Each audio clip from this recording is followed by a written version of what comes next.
എനിക്ക് തോന്നുന്നു നമ്മൾ ഈ മുന്നണികളിലെ ഘടകകക്ഷികളുടെ നില എന്താണ് എന്നുകൂടി പരിശോധിക്കേണ്ട സമയമാണിത്. പ്രത്യേകിച്ച് ഇടതു മുന്നണിയെ സംബന്ധിച്ച് നമുക്കറിയാം, ഇടതു മുന്നണിയിൽ CPM-ന് ജയിക്കാൻ കഴിഞ്ഞത് 26 സീറ്റിൽ മാത്രമാണ്. പിന്നെ CPI-ക്ക് ജയിക്കാൻ കഴിഞ്ഞത് 8-ഉം RJD-ക്ക് 1-ഉം. കേരള കോൺഗ്രസ് മാണി വിഭാഗം സമ്പൂർണ്ണമായി പരാജയപ്പെട്ടിരിക്കുന്നു.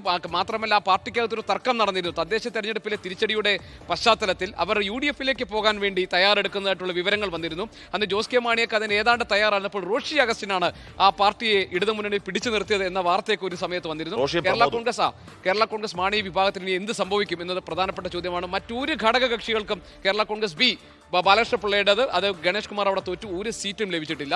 കേരള കോൺഗ്രസിനും ജോസഫ് വിഭാഗത്തിനുമാണ് മികച്ച മുന്നേറ്റം ഉണ്ടാക്കാൻ കഴിഞ്ഞിരിക്കുന്നത്. ജോസഫ് വിഭാഗം 8 സീറ്റിൽ മത്സരിച്ചു, അതിൽ 7 അവർ ജയിച്ചു. അതായത് മൂന്നാമത്തെ വലിയ ഘടകകക്ഷിയായി കേരള കോൺഗ്രസ് ജോസഫ് വിഭാഗം മാറിയിരിക്കുന്നു. അപ്പോൾ വലിയ പരിഗണന മന്ത്രിസഭയിൽ അവർക്ക് കിട്ടാനുള്ള സാധ്യതയുണ്ട്. ഉള്ളവർ ഒരുപക്ഷെ മന്ത്രിസ്ഥാനം ഉറപ്പായും ലീഗ് 27 സീറ്റുകൾ മത്സരിച്ചു, 22 സീറ്റുകളിലും അവർ ജയിക്കുന്നുണ്ട്. കുഞ്ഞാലിക്കുട്ടി 85,000 ലീഡ്. എനിക്കൊന്ന് കേരള ചരിത്രത്തിലെ ഏറ്റവും വലിയ ഭൂരിപക്ഷം ഒന്നാണ്. അതോ കേരളത്തിലെ എവർ ടൈം ഹിസ്റ്ററി ഭൂരിപക്ഷമാണോ എനിക്ക് സംശയമുണ്ട്. 85,000 കുഞ്ഞാലിക്കുട്ടിയുടെ ഭൂരിപക്ഷം.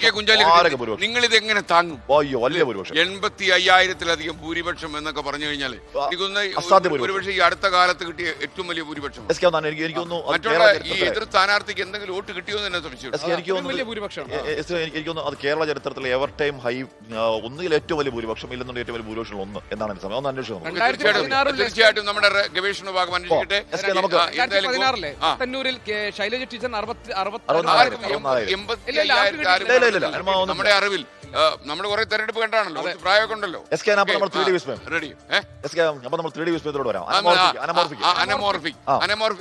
ആ വാക്ക് മനസ്സിൽ തീക്കൊള്ളിക്കൊണ്ട് എഴുതി പുതിയ സാങ്കേതിക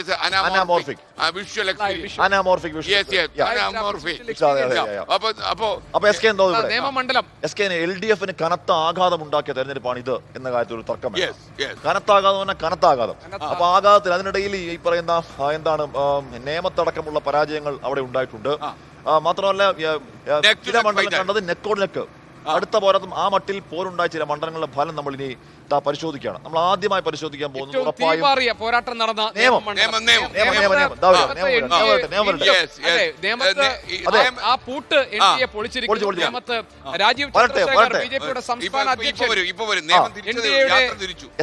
സംബന്ധിച്ചറിയോ? നിയമത്ത് ആദ്യം അക്കൗണ്ട് തുറന്നു, ശിവൻകുട്ടി അക്കൗണ്ട് പൂട്ടിച്ചു, പൂട്ടി അക്കൗണ്ട് പിന്നെയും തുറന്നു എന്നുള്ളതാണ്.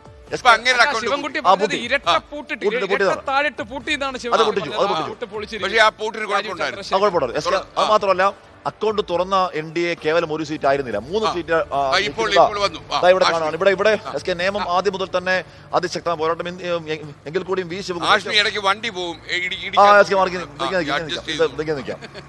ശിവൻകുട്ടി ഏറ്റവും കൂടുതൽ ശിവൻകുട്ടി കോൺഫറൻസ് 6217 വോട്ട് ജയിക്കുമെന്നായിരുന്നു.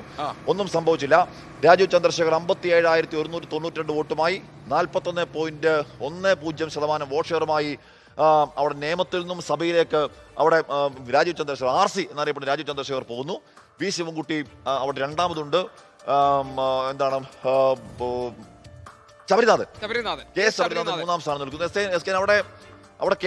അവിടെ സംഭവിച്ചത് വി ശിവൻകുട്ടിയും കെ എസ് ശബരിനാഥനെ പോലെ ശക്തരായ 2 മത്സരത്തിലൂടെ വന്നു. വോട്ട് ഷെയർ വരുന്നുണ്ട്. ആ വോട്ട് ഷെയർ തന്നെ വ്യക്തമാണ്.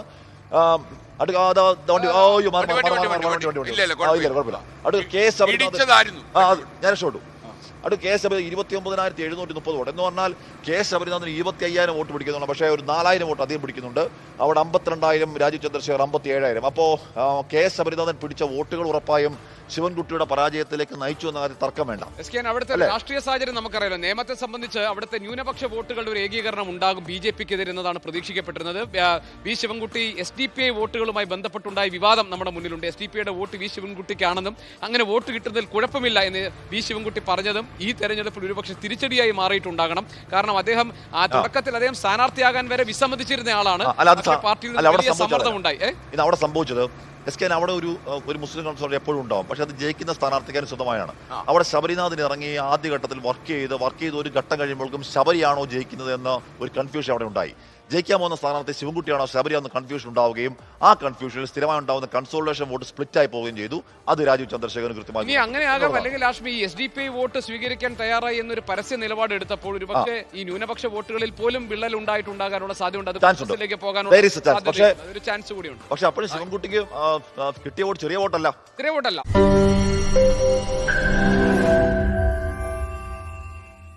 ലോകത്തെവിടെയായാലും ഏത് സമയത്തും 24 വാർത്തകളും ഓഗ്മെന്റഡ് റിയാലിറ്റി പാക്കേജുകളും എക്സ്പ്ലെയിനറുകളും വിശദമായി കാണാൻ ഞങ്ങളുടെ യൂട്യൂബ് ചാനൽ നിങ്ങൾക്ക് സബ്സ്ക്രൈബ് ചെയ്യാം.